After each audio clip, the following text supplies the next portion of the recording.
I actually spent the night here, the first night that we didn't have power. It's amazing to see, like, suddenly there's 6 generators on site, and you've got all of these staff members that are like staying super late to make sure that we get these heaters out and all this stuff.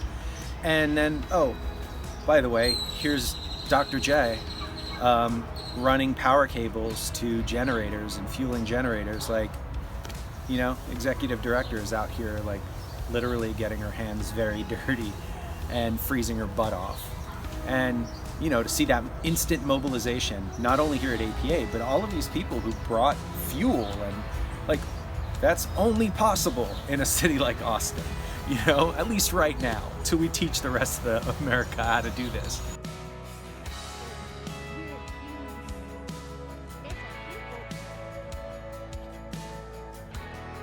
It stands for Positive Alternatives to Shelter Surrender. I prefer to call us DOCI social workers.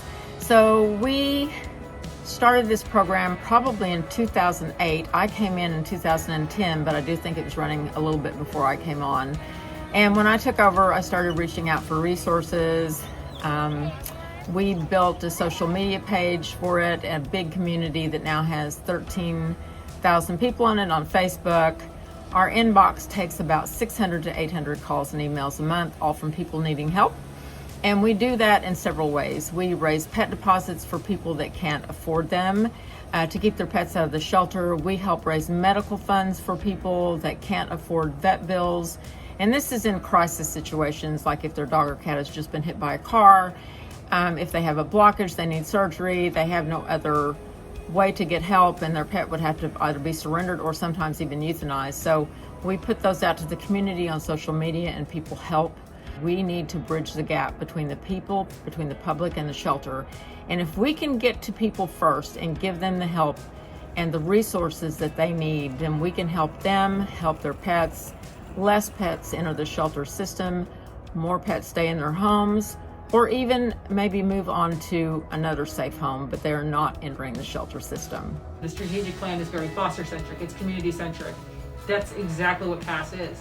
We find temporary fosters. During the cold, experience, one of the ones that stood out was a woman who, her house burned down. It was her and her son, who's about 11 or 12, were staying in a hotel with their 3 cats, and she had nothing. And so it was just very, okay, let's figure it out, let's get it together. Who has 4-wheel drive? Who's in her zip code? Can she get here? You know, all this other stuff. How can we do this in a safe way to support that? She's trying to feed her kid and get a roof over their heads, and I mean, that's chaotic. The need for the community is there. How we get all the resources that APA is very fortunate to have out to the community is, you know, my biggest goal. So there are a lot of things that about Austin Pets Alive as opposed to other shelters that make me want to be part of it. And it's the people, right? It always comes back to that.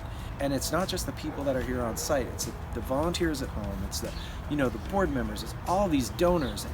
These are people who are going out of their way to do something much greater than themselves. And if you have an opportunity to be part of something so big, so influential, and so positive, how could you not? When I think about what's next for No Kill, it's APA continuing doing what it's doing, influencing the national discussion and driving change on a national level with AMPA, being a gleaming example of what is possible if people just listen and stops holding guns to this like stubborn idea that like killing is necessary. I'm incredibly proud to be associated with this place and the people who support it, and everyone here on the ground and everyone at home behind a computer screen, making sure that these animals find safe homes. And whether that's here in Texas or in another state, I'm infinitely grateful. That's what keeps me wanting to come here every day.